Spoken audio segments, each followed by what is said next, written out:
X square இருக்கு இல்லையா, X ஸ்கொயருக்கு முன்னாடி நமக்கு கோஎஃபிஷியன்ட் வந்து 1 தான் இருக்கணும். என்ன இருக்கணும்? 1 தான் இருக்கணும். ஓகேங்களா?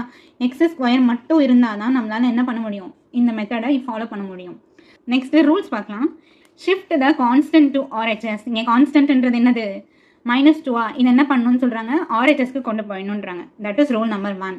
அடுத்தது ஆட் பண்ணணுமா? எது? 1/2 இன்ட்டு கோஎஃபிஷியன்ட் ஆஃப் எக்ஸ். இது தானே கோஎஃபிஷியன்ட் ஆஃப் எக்ஸ் 3. அதை என்ன பண்ணணும்னு சொல்கிறாங்க, ஃபஸ்ட்டு டிவைட் பண்ணணும். அப்போனா 3/2ன்னு ஆகுமா? டிவைட் பண்ணி முடிச்சதுக்கப்புறம் என்ன பண்ணணும்?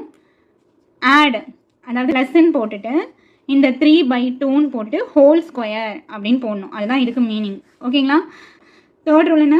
LHS as complete square. இப்போது செகண்ட் ரூல் முடிச்சதுக்கப்புறம் தேர்ட் என்ன ஸ்டெப்பு?